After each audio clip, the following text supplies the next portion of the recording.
Coucou les amis et bienvenue dans ce nouvel épisode de la classe du professeur Doudou-Vos après une assez longue absence due au fait que j'étais un petit peu sous l'eau niveau travail donc j'ai vraiment pas eu le temps de faire des vidéos.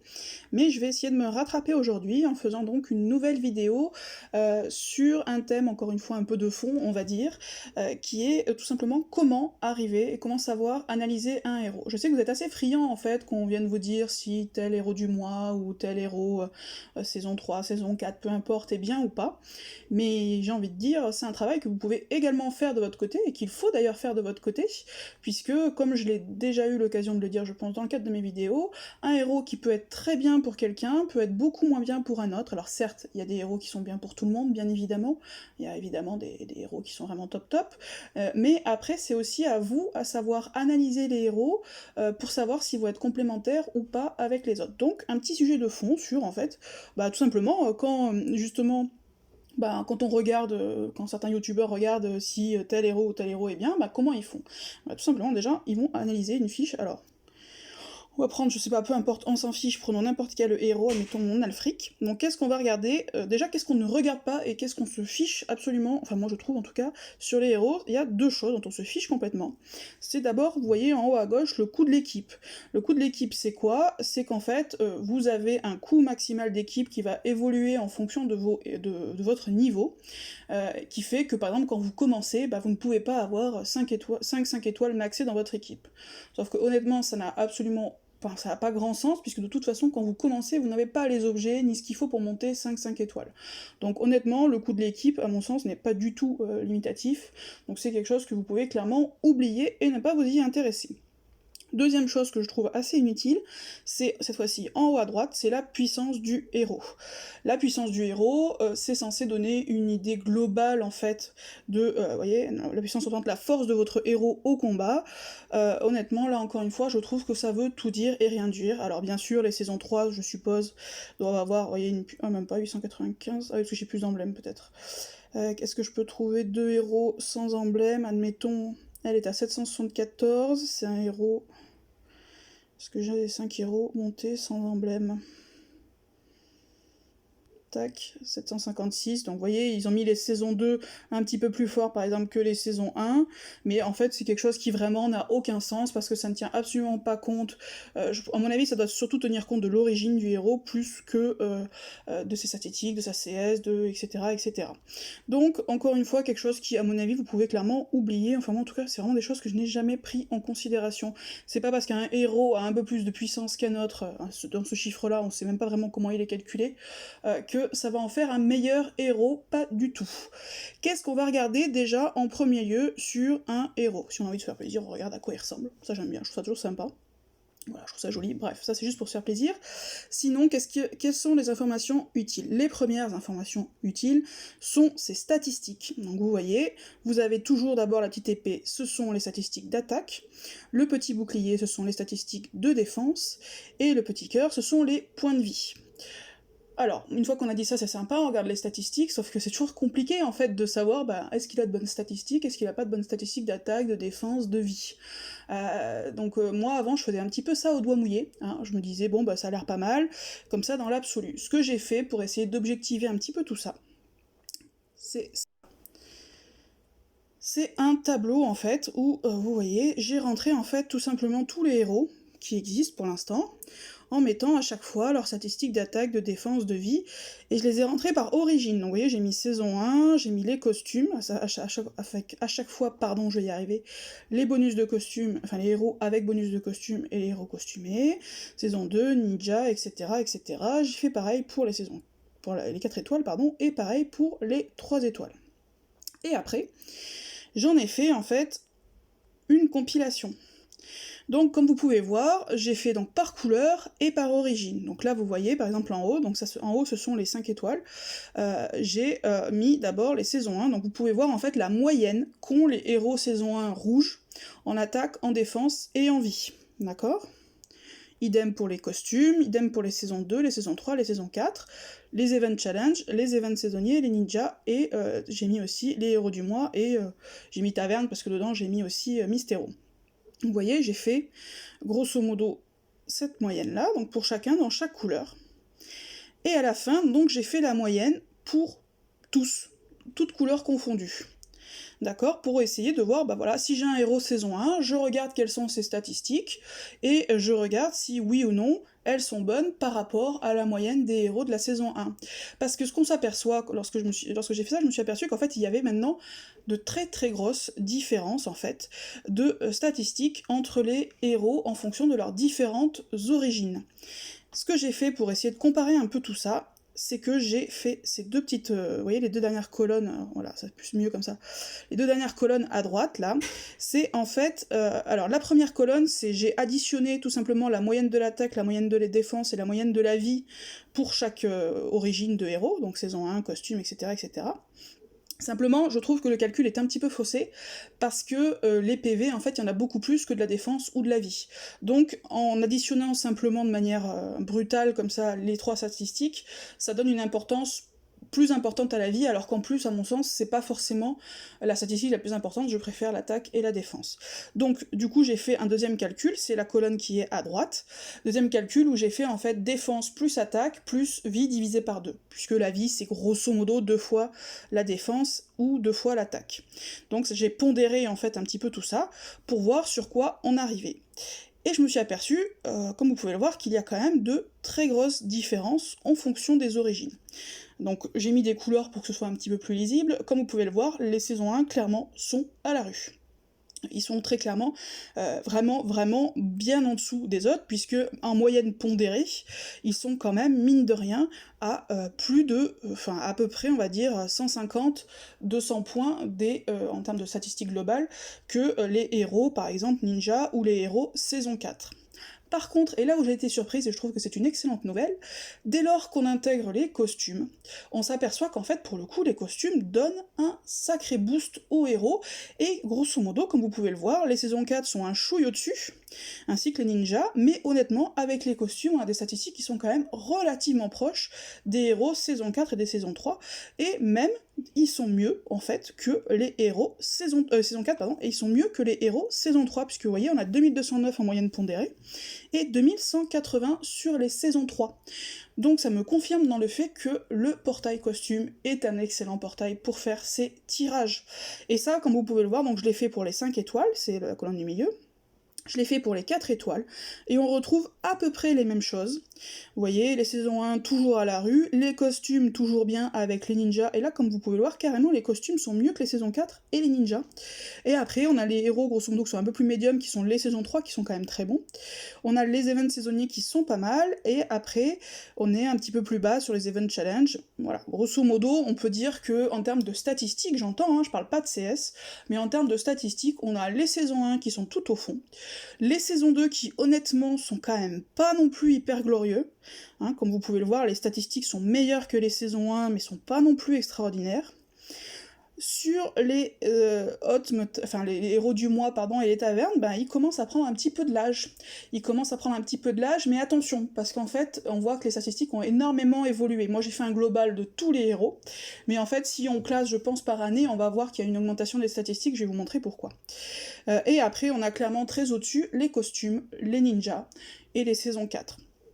Et ça, comme vous pouvez le voir, à peu près partout, en bas, ce sont les saisons 3. Donc pareil, là, les saisons 1 sont à la rue, les saisons 2 aussi. Par contre, au niveau des costumes, on est quand même très bien, avec également, on est quand même pas mal, on est saison 4 par contre sur les 3 étoiles qui sont bien mieux. Sur les costumes, on est plutôt au niveau saison 3, mais on est quand même pas mal du tout. Donc voilà, grosso modo, sans grande surprise, les saisons 1 sont à la rue, mais moi ce qui m'a surprise, c'est de voir que les costumes en termes de statistiques sont vraiment bien cotés, et inversement, les Event Challenge notamment par exemple, commencent à être un petit peu datés, et ça explique pourquoi, je suppose que vous êtes au courant, que maintenant ils envisagent éventuellement de faire des costumes aux héros d'événements. Ben moi au début je trouvais ça complètement abusé, je me suis dit non mais attendez, déjà c'est des héros de ouf, et en plus on va leur mettre un costume, et en fait, je me dis que ben ça a finalement un peu de sens, parce qu'en fait, on va leur faire rattraper leur retard de statistiques. Et retard d'ailleurs... Hop, alors attendez, il faut que j'arrive à retrouver mon onglet. Retard de statistiques, donc que clairement les costumes ont permis de rattraper aux héros saison 1, mais du coup je trouve que ça n'a plus de sens en fait de laisser les héros saison 1 sans costume dans les portails. Moi à mon sens maintenant, s'ils veulent laisser des héros saison 1 dans les portails, saison 3, saison 4, etc., pour moi ça devrait être exclusivement les héros costumés. Bon après, hein, c'est évidemment que mon avis, qui ne sera bien évidemment pas suivi, mais bref. Et ce que je voulais vous montrer, c'est l'énorme différence de statistiques qu'on peut voir maintenant avec les héros du mois. Regardez Faiseur de Tombes, qui est quand même considéré comme étant un très très bon héros. Regardez ses statistiques par rapport à Yang Mei, hein, le héros donc de ce mois-ci encore. Vous voyez, en attaque on a 727, sur Yang Mei on est à 743, donc quasiment 20 points de différence. En défense, c'est encore pire, puisqu'on est à 708 sur Faiseur de Tombes, on est à 762, donc plus de 50 points de différence, et en vie, on est à peu près à la même chose, avec un léger avantage, encore une fois, sur Yang Mei, si je me suis pas trompée de ligne, non, c'est bien ça. Donc vous voyez bien qu'il y a quand même eu un énorme boost de statistiques qui fait que même petit à petit, en fait, les vieux héros du mois, y compris ceux qui étaient considérés comme un peu le top du top, à savoir notamment Faiseur, niveau statistique, ils commencent tout simplement à être dépassés. D'ailleurs, idéalement, si je voulais faire quelque chose d'un peu plus carré, il faudrait que je différencie par exemple les héros du mois en fonction des années. Et ce que je vais faire également, c'est différencier, parce qu'il y a aussi une énorme différence entre les event challenge, entre les vieux events, à savoir les pirates, Teltok, Alice, etc., et les nouveaux. Pour l'instant, je n'ai pas encore fait la différence, mais je vais la faire, et les nouveaux que sont qu'on s'appelle la Ligue des Vilains, et bientôt donc l'event du cirque qui va pas tarder à arriver, où il me semble que les héros ont également de très belles statistiques. Donc clairement, on voit que le jeu évolue vers une augmentation des statistiques, ce qui explique en fait maintenant qu'ils veulent créer des costumes pour tout un tas de héros dont les statistiques commencent à être dépassées. Mais bref, donc voilà moi ce que je voulais vous montrer, c'est ça en fait. Lorsque vous avez un héros, alors j'essaierai de vous mettre ce fichier à disposition. Lorsque vous avez des héros, vous pouvez vous dire, voilà, comment mon héros, j'ai un héros saison 1, je regarde son attaque, je regarde son défense, je regarde sa vie, par rapport à un autre héros saison 1. Pourquoi, en fait, je vais regarder ça? Pour savoir aussi quelle va être un peu la fonction du personnage. Et voir aussi si sa CS est adaptée à ses statistiques. Pourquoi? Parce que si un héros a beaucoup de défense et beaucoup de vie, on va attendre de lui que ce soit plutôt un support, puisque du coup il va pas cogner très fort, mais par contre il va vivre longtemps, et vivre longtemps pour pouvoir faire sa CS, et donc aider les autres à vivre plus longtemps, ou alors booster l'attaque des autres, etc., etc. Si à l'inverse le héros a de grosses d'attaque, on va vouloir qu'il cogne, pour que du coup il puisse faire des dégâts aux héros adverses. Donc ça va vous permettre de regarder ce petit tableau-là, va vous permettre de regarder en fait les statistiques du héros, soit dans l'absolu, par rapport, donc là vous voyez à la fin j'ai mis la moyenne de tous les héros, soit dans l'absolu, pour voir déjà si il a de bonnes statistiques de base. Ça va vous permettre également de voir comment ces statistiques sont orientées. Est-ce qu'elles sont plus orientées défense, est-ce qu'elles sont plus orientées attaque, ou est-ce qu'elles sont très équilibrées, ce qui peut arriver également. Et ça après vous allez faire quoi? Vous allez le comparer en fait avec sa CS. Donc je prends ça. La CS, alors là encore une fois, c'est très important de savoir lire une CS. Alors vous allez me dire, cela je suis pas débile, je sais quand même lire 3 phrases. Oui, c'est sûr, mais il y a quelque chose déjà de très important à savoir, c'est qu'une CS va se faire dans l'ordre dans lequel c'est indiqué. Alors vous allez me dire, on s'en contrefiche, dans quel ordre c'est indiqué, dans quel ordre ça va se faire. Eh bien non. Par exemple, alors je vais vous donner l'exemple plutôt de ma Vivica, on va dire, avec costume. Vivica avec costume, ce qu'elle fait, c'est d'abord, elle va donner de la vie à tout le monde, ensuite, elle va débuffer la défense, et en dernier, elle va retirer les bonus de tous les ennemis. Vous allez me dire, c'est indifférent. Non, par exemple, si j'ai Jeff en face, si j'ai Jean-François en face. Jean-François, il a une particularité sur sa CS, c'est que lorsque vous mettez un debuff de défense, s'il a déjà lancé sa CS, ça va transformer le debuff en augmentation de défense. Si je lance ma Vivica après ça, qu'est-ce qui va se passer? Après que lui ait lancé sa CS? Du coup, elle va me soigner tout le monde, très bien. Elle va débuffer la défense, ce qui, du fait de la CS de Jeff, va donner en fait une augmentation de défense à tout le monde. Et après, elle va retirer les bonus des ennemis, c'est-à-dire qu'elle va leur enlever le bonus de défense. Donc concrètement, si je lance ma Vivica après un Jeff, au lieu d'avoir un debuff de défense adverse, je vais avoir des adversaires qui vont être sans bonus, mais également sans malus de défense. Alors que si par exemple l'ordre de la CS avait été différent, à savoir d'abord retirer les bonus, ensuite débuffer, eh bien j'aurais eu des héros adverses qui auraient eu un debuff de 44% de défense, au lieu juste de ne rien avoir. Et ça honnêtement c'est juste fondamental. Un autre héros qui a ça, mais je l'ai pas dans mon deck, alors il faut que je parte sur la toolbox. Un autre héros très important dans ce style-là, ça va être Kageburado. Parce que la particularité de Kageburado, c'est que la première chose qu'il fait, c'est qu'il va retirer les bonus de la cible. Ça veut dire quoi? Ça veut dire que si la cible, elle a un boost de défense, si la cible, elle a de la riposte par exemple, eh ben il va d'abord commencer par lui enlever ça avant de l'attaquer. Donc si la cible a un bonus de défense, en fait, Kageborado, il s'en fiche parce qu'il va commencer par l'enlever. Inversement, si la cible a une riposte, eh ben Kageborado ne se prendra 0 de riposte, puisque ce qu'il va commencer par faire, c'est enlever la riposte. Donc faites très attention à l'ordre dans lequel les CS sont écrites. Ça, c'est vraiment fondamental. Deuxième chose aussi, faites attention aux mots qui sont écrits. Les mots ont un sens, en fait, et notamment, par exemple, prenons Uraeus. Vous voyez, bon, on s'en fiche du reste, mais tous les ennemis qui possèdent un sbire ou un démon. Ça veut dire quoi? Ça veut dire que pour SG, et ce qui est assez logique, un sbire, ce n'est pas un démon. Donc les héros qui vont faire par exemple des effets du fait des sbires, bah, ne vont pas les faire, sauf si c'est indiqué comme c'est le cas pour Uraeus, si les héros ont un démon. D'accord? Donc faites attention également à l'utilisation des mots. Un sbire, c'est pas un démon, sinon ça s'appellerait un sbire. Enfin, sinon, plutôt le démon s'appellerait un sbire. Donc, encore une fois, apprenez à bien lire les CS, et aussi apprenez, mais ça je l'ai dit et je le répète et je le re-répète, il faut connaître les CS tant de vos héros, et quand je dis connaître les CS, c'est les connaître jusqu'au bout, liens élémentaires compris, connaître ceux de vos héros, bien sûr, mais également connaître ceux des héros que vous attaquez. Sinon, vous allez vite vous retrouver très embêté, puisque vous allez avoir un héros qui va faire une CS que vous n'aviez pas prévue, et si vous n'avez pas prévu la CS, ça veut dire que vous n'avez pas prévu dans votre équipe d'attaque de quoi contrer cette CS. Par exemple, vous n'avez pas vu qu'il y avait un, je sais pas, un dot, et vous n'avez pas pensé à prendre un cleanse. Vous n'avez pas vu qu'il y avait un buff de défense, par exemple, vous attaquez une Freya qui va avoir un buff de défense, bah si dans votre équipe vous n'avez pas pris ni dispel, ni éventuellement des buffs de défense, bah vous allez vous retrouver bien embêté, puisque vous allez faire 0 dégâts. Donc, encore une fois, pensez bien à lire toutes les CS, les vôtres, et à les connaître. Alors au début c'est difficile parce qu'il y a beaucoup de héros, mais petit à petit honnêtement ça rentre.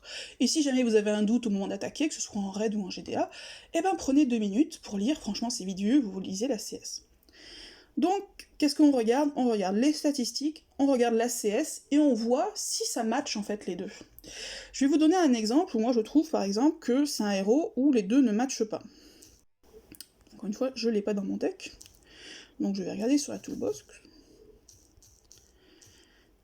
Ce héros pour moi c'est Marjana. Pourquoi? Parce que vous voyez, Marjana, elle a 669 d'attaque. Alors je vais essayer du coup de regarder... Ah, j'ai perdu mon fichier.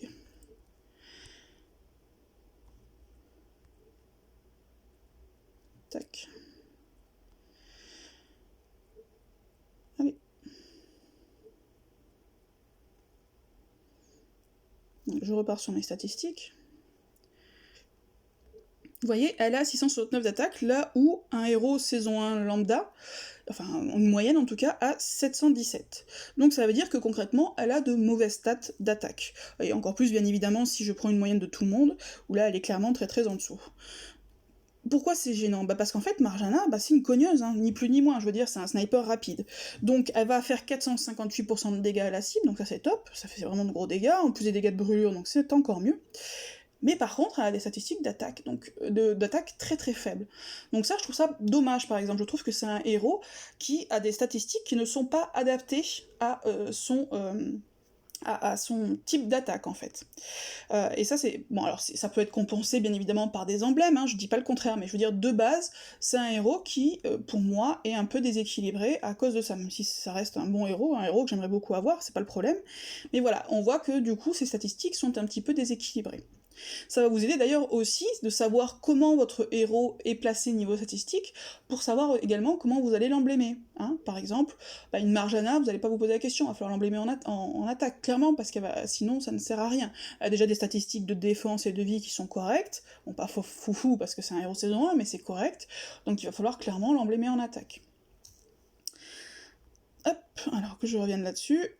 Ah mince, le jeu a sauté. Donc, qu'est-ce que vous allez regarder? Vous allez regarder les statistiques pour savoir déjà comment votre héros se positionne de manière globale, pour savoir également comment il est orienté, est-ce que ses statistiques sont plutôt orientées attaque, défense. Après, je vais regarder sa CS, pour voir l'effet de sa CS, mais également voir si sa CS est ou pas, comment dirais-je, est ou pas compatible, et va bien en fait avec ses statistiques.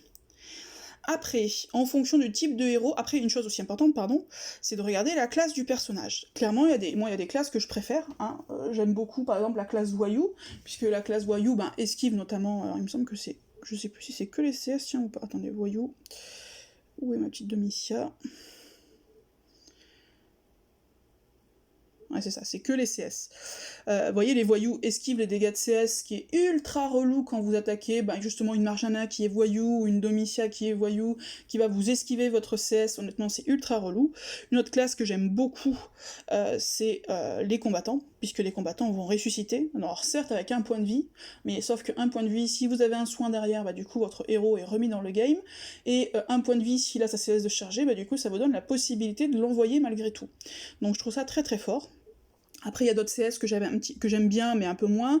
J'aime bien les sorciers, puisque je trouve assez... hop, je vais y arriver. Je trouve ça intéressant qu'en fait, du coup, ils vont énormément baisser la génération de mana d'un adversaire, ce qui peut être pratique, parce que du coup, quand l'effet est actif, ça vous donne la possibilité de lancer des tuiles sur la personne en question, le temps vous soit pour faire tourner le puzzle, soit pour charger vos propres CS, donc ça c'est intéressant. J'aime bien aussi, ce que je trouve un peu sous-estimé, mais que j'aime bien, c'est les moines, parce que mine de rien, 30% de chance, alors bon là il est bien emblémé, mais 30% de chance de résister aux effets négatifs, à tous les effets négatifs. Ça mine de rien, je trouve ça assez fort, et ça m'est déjà arrivé de lancer une CS, par exemple, je dis n'importe quoi, j'utilise notamment, que j'arrive à la retrouver, Gretel par exemple, qui va du coup lancer attaque irréfléchie, ça m'est déjà arrivé de pas faire attention, de la lancer sur un adversaire, et puis après d'envoyer mes tuiles justement pour lui charger sa mana, sans m'apercevoir qu'en fait c'était un moine, et qu'il avait bloqué l'effet négatif de cette compétence. Donc je trouve aussi que c'est assez fort. Là encore une fois, il faut regarder aussi si la classe du personnage va bien avec sa CS. Un exemple par exemple, je trouve qu'il ne va pas bien, qui est pourtant un très bon héros, hein, je le mets encore une fois dans la toolbox puisque je ne l'ai pas non plus, mais un exemple, c'est Sif. Sif, qu'est-ce qu'elle fait? Elle va diminuer les dégâts pour elle et ses alliés, et elle va riposter, d'accord? Mais par contre elle va riposter à 100%. Donc ça c'est top.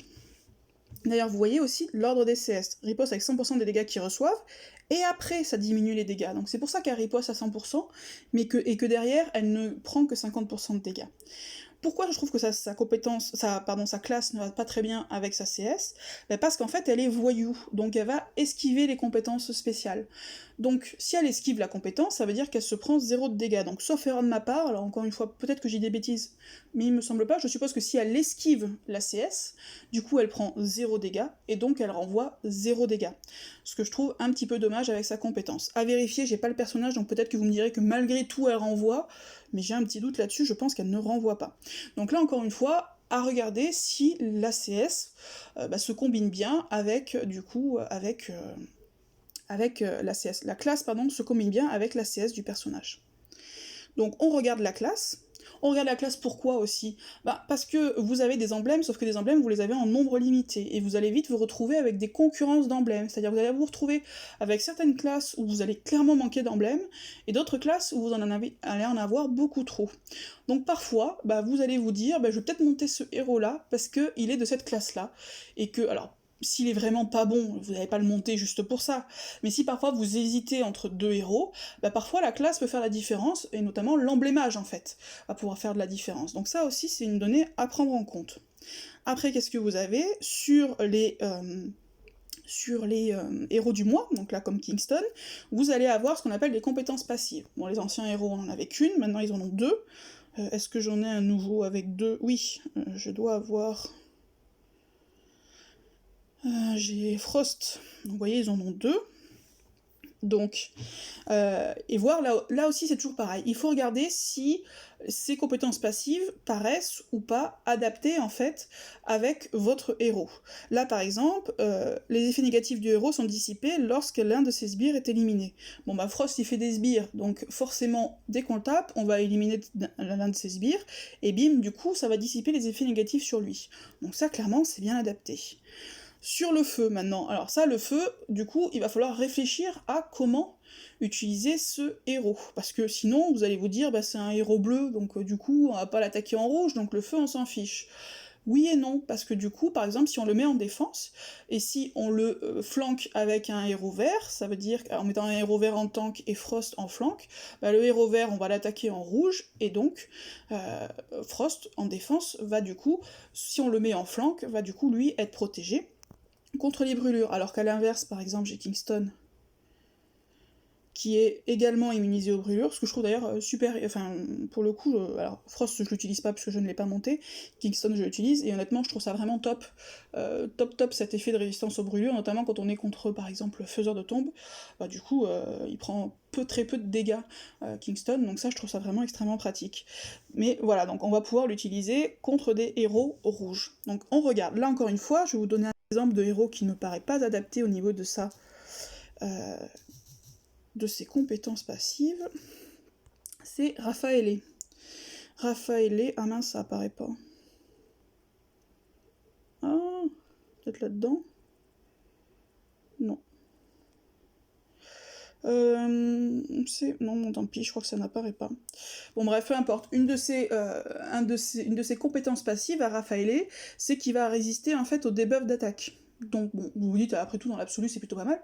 Sauf que Raphaëlé, c'est un soigneur, donc il va pas cogner. Donc certes, le fait de résister au debuff d'attaque, ça va faire que vous allez pas perdre en dégâts de tuiles, mais néanmoins, dans l'absolu, vu que sa CS n'est pas offensive du tout, bah je trouve que c'est une compétence passive qui va pas du tout bien avec Raphaëlé. Donc voilà, donc vous devez également regarder bien évidemment les compétences passives, parce que ça peut être aussi extrêmement utile, et ça va vous aider aussi à déterminer comment, encore une fois, vous allez utiliser ce héros. Par exemple, vous voyez, avec Frost, ben Frost, du coup, si vous le mettez en tank, il va jamais se faire attaquer en rouge, donc du coup, sa compétence passive ne va vous servir à rien. Donc, il vaut mieux ne pas le mettre en tank, mais plutôt le mettre en flank. Ça va vous donner une idée de comment utiliser le personnage. Qu'est-ce qu'on a d'autre? Alors, des héros saison 4, mais j'en ai pas, puisque j'ai quasiment fait très peu de tirages, et ceux que j'ai tirés, je les ai fait manger. Avec cette particularité qu'ils ont ils ont en fait un bonus lorsqu'ils commencent le raid, soit ça va par exemple, ça va diminuer les effets négatifs le nombre de tours d'effets négatifs sur eux, soit ils vont partir, comme par exemple le professeur Lindelbaum, ils vont partir avec un boost de mana au début, donc ça c'est top. Enfin, bref, ils ont aussi ces particularités-là, les saisons 4, qu'il faut regarder parce que ça peut être extrêmement utile. Parfois, je crois que c'est la première CS qui va faire plus de dégâts, ou ils vont ou plutôt ça va moins faire de dégâts la première CS qu'ils vont se prendre. Enfin, bref, il faut également regarder ça parce que forcément c'est un avantage aussi qui est pas négligeable, et ça fait aussi un gros intérêt, outre leurs statistiques, aux héros saison 4. Donc on regarde un petit peu tout ça, il me semble qu'on a fait à peu près le tour. Si, il y a une chose dont on n'a pas parlé et qui est fondamentale, c'est également la vitesse de héros du mana. La vitesse de mana du héros, si je mets les choses dans l'ordre. Pourquoi c'est fondamental? Ben tout simplement parce que plus votre héros va charger vite, plus vous allez pouvoir lancer votre CS, et honnêtement, je trouve, en tout cas personnellement, alors j'avoue que j'aime bien ça, mais je trouve que le mana, c'est vraiment le nerf de la guerre. Avec cette particularité maintenant qu'on a non seulement les tournois de ruée, mais on a également les GDA de ruée en très rapide. Donc ça va redonner une place aux héros lents. Il n'en reste pas moins que les héros les plus polyvalents restent bien évidemment les héros rapides. Donc la vitesse de mana, ça aussi, ça doit être un élément déterminant lorsque vous analysez un héros. Voir effectivement si les héros lents sont beaucoup plus puissants, forcément, parce que du coup, ils se déclenchent après, mais la difficulté, c'est que ils vont avoir du mal à déclencher, donc ça aussi, il va falloir regarder. Par exemple, la difficulté... Autant une Alfric, par exemple, vous voyez, bon là, elle est évidemment bien boostée, mais elle a des statistiques de ouf, niveau défense et vie, donc elle va avoir des facilités à survivre. Vous voyez, 959 et 1601. Autant un Haslar, et mon Haslar, sauf erreur de ma part, est tout aussi emblémé, si j'arrive à le retrouver. Il est où? Ah là. Autant un Haslard qui lui va avoir, alors il est lent, il est pas très lent, mais bon, il va quand même avoir besoin de beaucoup de tuiles, lui il va avoir plus de mal à survivre, parce que vous voyez, il a beaucoup moins de vie, et beaucoup moins... Bon, après c'était une volonté de ma part, hein, je l'ai orienté attaque sur l'emblémage, parce que je voulais que quand il déclenche, ça fasse mal, mais il va avoir beaucoup plus de mal, du coup, à survivre. Donc ça veut dire quoi? Ça veut dire que ses statistiques, il va faire très très mal, par contre, il risque de mourir avant d'avoir le temps de déclencher du fait de son mana. Ça aussi, c'est important de prendre en compte ces choses-là. Savoir, enfin, regarder, en fait, si les statistiques sont compatibles, encore une fois, avec... Vous voyez, un héros, c'est vraiment un ensemble. Regardez également si les statistiques sont compatibles ou non avec la lenteur de son mana. Un héros rapide, vous allez pouvoir le déclencher assez rapidement. S'il n'est pas très costaud, c'est pas dramatique parce que sa CS va pouvoir être lancée. Un héros lent, ben, il va lui falloir quand même encaisser beaucoup plus pour avoir la chance de lancer sa CS. Donc c'est plus gênant s'il a des moins bonnes statistiques de défense et de vie. Donc voilà, donc c'est encore une fois un ensemble. Il faut bien évidemment regarder tout ça. Ça veut pas dire qu'il faut monter que des héros rapides, c'est pas ce que je vous dis. Ce que je vous dis, c'est que le mana doit être pris en compte, et notamment savoir comment vous allez organiser votre mono. Par exemple, je dis n'importe quoi, vous avez un Krampus. Bah, Krampus, si vous arrivez en plus à le déclencher en 9 au lieu de 10 tuiles, c'est top, il va protéger le reste de votre équipe. Donc vous allez par exemple pouvoir le coupler, pourquoi pas, avec un lent ou deux qui soit un peu faible.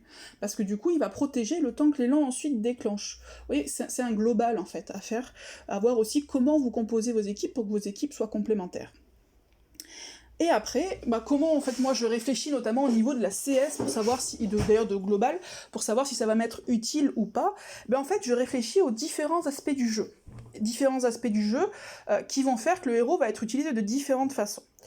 Première chose, dans les saisons, hein, c'est-à-dire quand je fais ma saison 1, ma saison 2, ma saison 3, ma saison 4, peu importe, la particularité des saisons, ben, c'est que vous allez, ça va prendre du temps, donc le héros va pouvoir charger plusieurs fois sa CS, ou si c'est très lent, il va avoir largement le temps de la charger sa CS avant d'arriver au boss. Donc du coup ça veut dire quoi? Ça veut dire que quelque part, bah, sur les saisons, la vitesse de mana est moins importante. Et notamment les héros qui ont besoin, par exemple comme un Thor, ou par exemple comme une Yang Mei, qui ont besoin de lancer plusieurs fois leur CS pour être au top en fait de ce qu'ils peuvent donner, eh ben, dans les saisons, ils vont être extrêmement utiles parce que vous aurez le temps en fait de lancer ces CS. Alors que si vous êtes en raid, là ça va être différent. Parce qu'en raid, ben, ça va beaucoup plus vite. Et notamment, au bout de quelques matchs, rapidement vous allez vous prendre les CS adverses, et donc il faut que vos héros soient opérationnels beaucoup plus rapidement. Donc ça, c'est très important. Encore une fois, peut-être que la vitesse du mana, on va dire, est beaucoup plus déterminante en raid que dans les saisons. Donc dans les saisons, bah, les héros, ou par exemple les héros type Heimdall, qui sont... Alors bon, Heimdall il est bien partout, mais Heimdall, vous allez pouvoir le charger, le lancer plusieurs fois, ce qui fait qu'au moment où vous allez arriver au niveau de votre boss, ou ça va être pareil par exemple avec Grenat, en fait vous allez avoir double barre de vie. Donc ça c'est extrêmement utile. Alors que forcément si vous jouez en raid, bon ça peut arriver hein, si vous avez un bon puzzle, mais vos héros vont pas avoir double de vie, voilà, parce que en fait vous allez vous faire grignoter au fur et à mesure. Donc voilà, première chose, les saisons, la particularité c'est encore une fois que vous avez le temps, qu'il va y avoir des vagues de monstres qui font moins mal que des boss, ou moins mal que des héros que vous allez rencontrer en raid, et que donc vous allez pouvoir charger vos CS tranquillement et les lancer plusieurs fois. Après, vous avez les tournois. Donc les tournois, la particularité, c'est que vous avez 3 types de tournois, donc les boosters de bonus, vous avez les tournois de ruée, et vous avez les tournois sans soins et résurrection. Donc là, encore une fois, vous pouvez regarder, pour le héros, s'il va être utile dans chacun des tournois. Est-ce qu'il fait des bonus? S'il fait des bonus, ça va être pratique pour le tournoi booster de bonus. S'il dispel, ça va être pratique aussi, parce que je vais enlever les bonus adverses.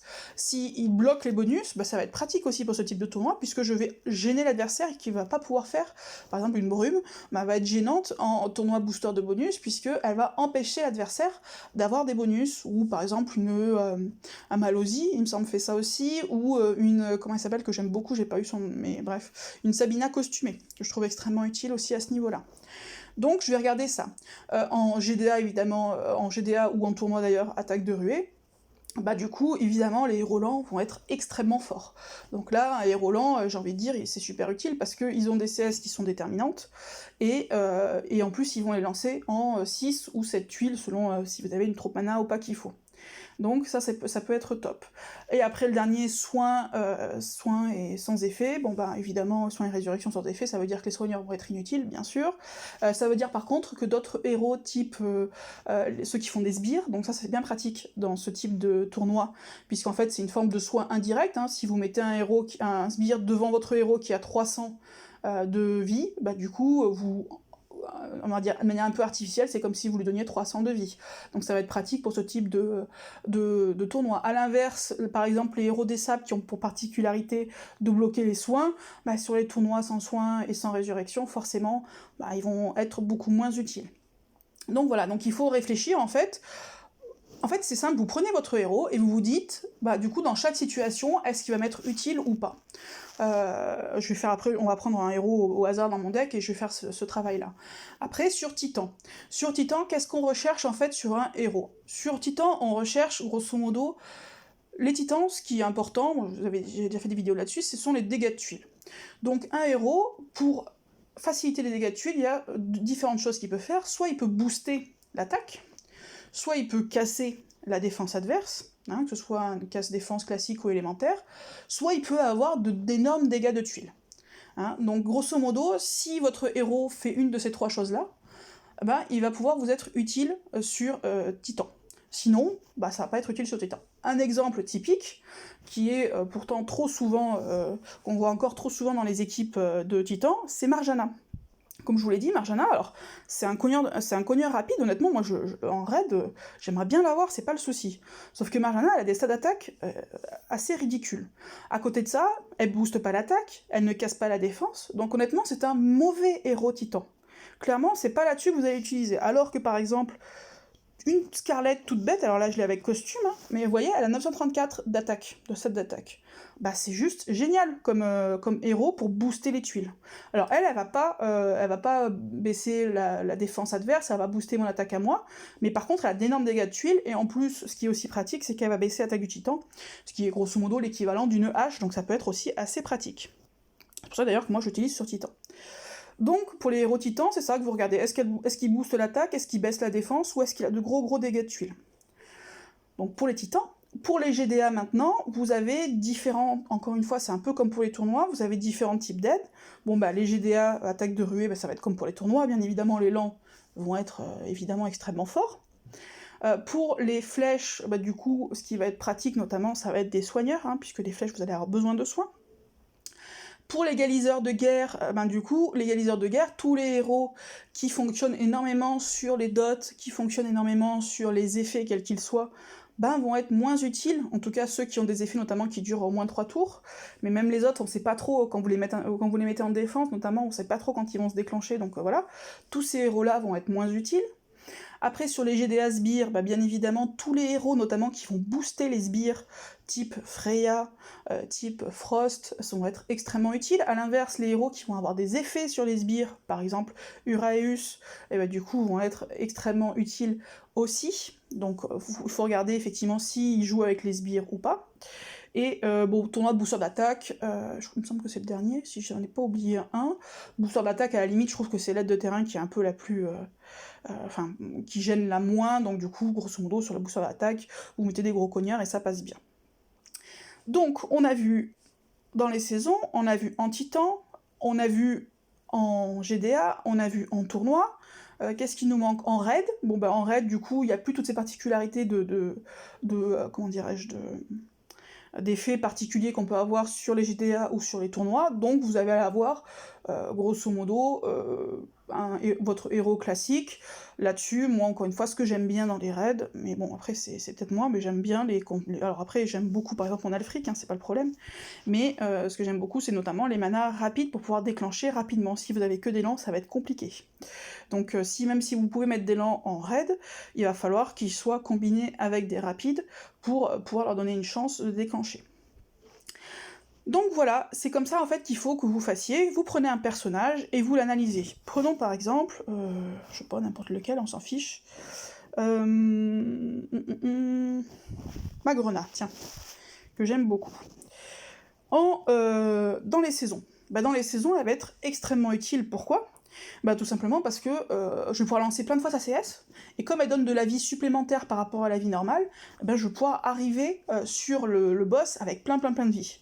Donc ça c'est génial, parce que du coup ça va me protéger. En plus, au-delà de la vie, elle va bloquer toutes les compétences négatives. Donc là encore une fois, moi ce que je fais, c'est que j'attends qu'elle soit une charge 3 pour arriver au boss, et là je balance ma charge 3, ce qui fait que ça va faire grimper ma vie, et en plus ça va me protéger énormément, puisque ça va me protéger de tous les effets négatifs pendant 4 tours. Donc ça c'est extrêmement pratique. Donc ma Grenat, bah, sur un héros de saison, elle est excellente. Au niveau de sa CS, j'entends, bien sûr. Maintenant, en raid. Bon, bah, en raid, elle va être bien pratique également, puisque les héros ninja chargent en 5, 10 ou 15 tuiles. Moi, comme j'ai mis en plus, je lui ai mis son bonus de mana, et je lui mets une troupe minimum, que je dise pas de bêtises, 11, donc ça veut dire que je vais pouvoir lancer sa charge 2 en 9 tuiles. Donc ça veut dire qu'en 9 tuiles, je vais pouvoir booster de 400 de défense tous mes héros, de 400 pardon, de vie, mais tous mes héros, et je vais pouvoir également les immuniser contre les effets négatifs en 3 tours. Donc ça, c'est extrêmement utile, donc c'est un très bon héros, bien évidemment, en raid. En tournoi maintenant. Alors, tournoi booster de bonus, bah, qu'est-ce qu'elle va faire? Elle va donner notamment cet effet elle va immuniser contre les effets négatifs. Donc je vais avoir un bonus qu'elle va donner à tout le monde. Donc ça c'est pas mal. Franchement, ça va être assez utile. Elle va donner un bonus à tout le monde. Certains en donnent beaucoup plus, mais bon, elle en donne un, ce qui est pas mal. Maintenant, en tournoi attaque de ruée. Bah, le tournoi attaque de ruée, honnêtement, je trouve qu'elle est pas mauvaise, hein, parce que de toute façon, Grenade dans l'absolu est un bon héros, mais en attaque de ruée, bah, c'est pas là où elle va être la meilleure, parce que, bah, du coup, la vitesse de son mana bah, va perdre de son intérêt, puisque tous les héros vont être très rapides. Donc, à la limite, je préfère des héros peut-être plus lents, mais qui vont avoir de plus grosses CS, puisque du coup, l'effet de leur mana lent va être aboli par, du coup, la GDA, enfin pardon, par l'attaque de ruée, peu importe GDA ou tournoi d'ailleurs, très rapide. Après, sur les tournois sans soin et sans résurrection, bon bah clairement, Grenat, là, va pas être un bon héros, puisque, alors, si elle va garder une seule chose, qui est qu'elle va immuniser contre les effets négatifs. C'est la seule chose qu'elle va faire. Après, ah oui, ça je vous ai pas dit, attaque ou défense aussi. Oui, ça c'est important. Ça aussi, c'est savoir si votre héros va mettre en attaque ou en défense. Qu'est-ce que ça change en défense? Ce qu'il faut penser, c'est qu'en défense, c'est pas vous qui allez le jouer. Hein, donc ça va être l'IA qui va le jouer, et donc qui va potentiellement mal le jouer. Certains héros, ils ont besoin d'être maniés à la main, j'ai envie de dire. Par exemple, les ninjas, la difficulté quand vous les mettez en défense, Grenat est quand même un bon défenseur, mais la difficulté c'est que c'est pas vous qui allez la jouer. Et honnêtement, si j'ai bien compris comment ça fonctionnait les ninjas en défense, grosso modo, leur CS, le nombre de charges où ils vont lancer leur CS, bah, c'est assez aléatoire. Le seul moment où ils déclenchent quoi qu'il en soit, c'est en fait au moment où ils ont peu de vie, là où automatiquement ils déclenchent leur CS. Une sorte de sécurité, c'est grosso modo, je vais mourir, je lance ma CS. Mais sinon, vous ne savez pas quand est-ce que ça va déclencher. Donc par exemple, moi ça m'est déjà arrivé sur une Grenade, ben en fait elle était charge 2 et elle lance toujours pas sa CS, sauf que moi du coup j'en profite pour éliminer tous ses petits camarades, et après, bah, charge 3, et des fois j'ai même le temps de l'éliminer avant en fait qu'elle fasse sa CS, alors qu'elle a potentiellement de quoi soigner ses camarades, mais en fait, sauf que l'IA l'a pas lancé. Donc les ninjas, je mets un petit bémol en défense, notamment du fait de la gestion par l'IA. Sur Titan maintenant, est-ce que c'est un bon héros Titan ou pas? Comme vous pouvez le voir, elle ne booste pas l'attaque, elle ne baisse pas la défense, et au niveau des stats d'attaque, bon elle est à 761, ce qui est pas mauvais, mais clairement il y a beaucoup mieux. Donc non, Grenat n'est pas un bon héros Titan, en tout cas moi je ne l'utilise pas sur Titan. Alors certes, elle va pouvoir, du coup si vous attaquez contre, parce que si elle est rouge, donc si vous la mettez contre un Titan vert, elle va éventuellement pouvoir baisser le debuff d'attaque du Titan vert, mais l'utiliser uniquement pour ça, alors sauf à ce que vous ayez pas de... Par exemple elle a 761 d'attaque la mienne, peut-être que vous n'avez pas d'autres héros avec de meilleurs stats d'attaque, mais sinon dans l'absolu c'est pas forcément un héros Titan. En GDA maintenant, en GDA, bon ben sur les GDA sbires, elle va pas avoir d'effet particulier, hein. Puisqu'elle ne touche pas aux sbires, donc elle n'a pas d'intérêt particulier sur les GDA sbires. Sur les GDA flèches, bah là pour le coup c'est pas mal parce que c'est un soigneur, donc ça va vous être utile.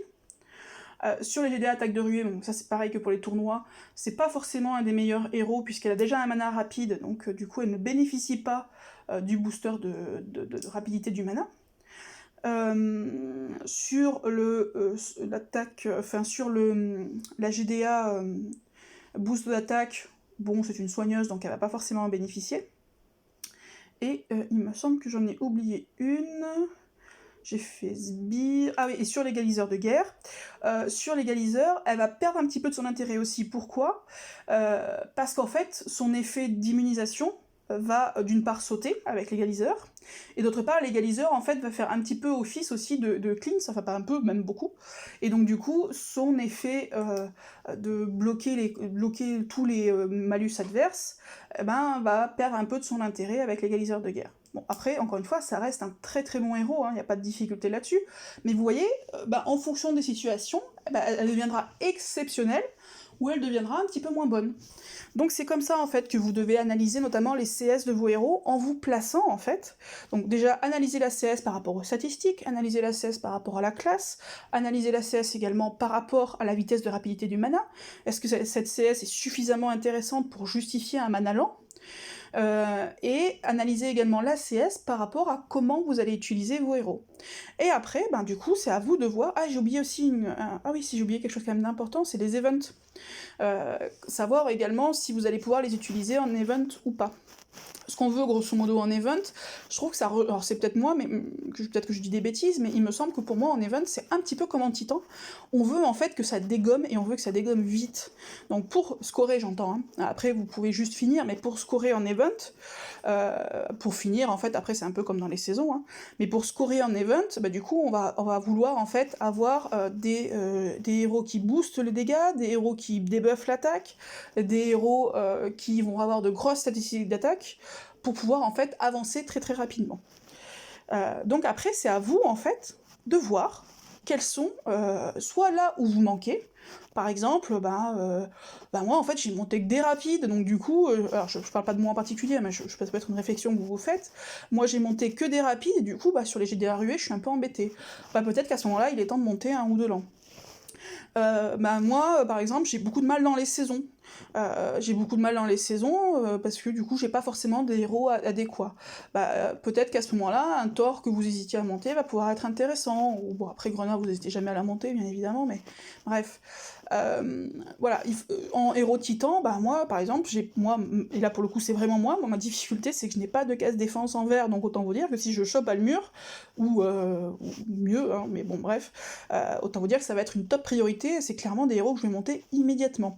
Donc en fait c'est ça qu'il faut que vous regardiez pour savoir si un héros est intéressant, c'est déjà dans l'absolu, mais également par rapport à vous, ce dont vous avez besoin. Moi par exemple, ma particularité, c'est que les tournois ne m'intéressent pas ou peu. Donc du coup, je n'ai pas du tout accès là-dessus. Pourquoi ? Parce que j'ai aussi une taille de deck qui est limitée, je suis en free-to-play, donc acheter les emplacements ça coûte cher, et puis maintenant j'ai plus suffisamment d'emplacements, enfin ça me coûte trop cher en fait de mettre des emplacements, donc je suis limitée en nombre de personnages, donc j'ai dû faire un choix en fait sur les facettes du jeu que je privilégiais, et moi du coup, je privilégie deux choses toujours en priorité, c'est les GDA et les titans. Et à côté de ça, ce que je privilégie aussi maintenant, que j'ai un peu plus développé mon deck, ce sont les events, parce que j'aime bien me faire des petits... alors je fais des petits scores pépères, mais qui permettent d'avoir un petit peu d'emblèmes, qui permettent... Il y a des emblèmes ? Je me souviens plus. En tout cas, ça me permet d'avoir pas mal de flacons, ça me permet d'avoir pas mal de jetons également, troupes et héros, avec des scores sans forcément dépenser beaucoup d'objets, parce que j'ai aussi des héros adéquats pour ça. Donc moi, vous voyez, ce qui m'intéresse, c'est GDA et Titan en priorité, et après les events. Mais peut-être que vous, ça va être autre chose. Donc il faut, lorsque vous avez un héros et que vous voulez l'analyser, il faut également l'analyser par rapport à vos besoins. Tant vos besoins en couleur, que vos besoins en type de héros, que vos besoins en facette du jeu. Voilà, c'est ça que vous devez réfléchir. Si vous aimez beaucoup les tournois, du coup, essayez de regarder des héros qui vont vous être utiles en tournoi. Par exemple, vous aimez beaucoup les tournois, vous avez peu de boosters de bonus, allez-y, faites monter un héros qui va faire ça. C'est ça que vous devez... Sur Titan, par exemple, vous êtes mauvais parce que vous n'avez pas de case def, ou parce que vous avez des héros qui n'ont pas de gros dégâts de tuiles, peut-être que du coup, monter une Scarlett, par exemple, toute bête, ça va pouvoir vous être utile. Donc il faut que vous réfléchissiez, encore une fois, à ça aussi dans l'absolu, en fonction du héros en lui-même, analyser un héros, on va dire, de manière brutale, mais aussi analysez le héros par rapport à vous, par rapport à votre deck, par rapport à vos besoins. J'avoue que souvent, il y a des personnes qui viennent vous dire et vous disent voilà, je dis n'importe quoi, j'ai Lyanna, j'ai Bertilla, et je dis n'importe quoi encore une fois, un troisième héros vert, euh, je sais pas du tout, et j'ai Cadilène à monter. Qu'est-ce que je monte? Bah, moi, dans l'absolu, comme ça, je suis pas capable de répondre, en fait. Parce que ça va dépendre de ce que vous avez déjà et de ce dont vous avez besoin. Dans l'absolu, je peux vous dire éventuellement lequel des trois héros est le meilleur, et encore, parfois, ils vont avoir des facettes de jeu tellement différentes que ça va être difficile de dire lequel est le meilleur entre deux, par exemple, très bons héros. Donc, à la limite, sur les trois, vous pouvez dire, bah, celui-là est meilleur, mais ça va pas forcément dire que c'est le meilleur héros à monter pour vous. Alors ne vous limitez pas, et si quelqu'un vous dit bah, montez celui-ci quand vous donnez 3 noms, c'est forcément un mauvais conseil en fait. Parce que ça nécessite, pour savoir qui vous devez monter, d'analyser votre deck et d'analyser vos besoins et aussi les versants du jeu que vous voulez privilégier. On ne peut pas donner une réponse comme ça dans l'absolu. Encore une fois, c'est la différence entre du prêt-à-porter et j'ai envie de dire du sur-mesure. Si vous faites du sur-mesure, forcément ça sera toujours mieux. Bah écoutez, voilà, j'étais un petit peu longue il me semble, mais j'espère que ça vous aura été utile. Et sur ce, je vous souhaite une bonne journée. Ciao les amis!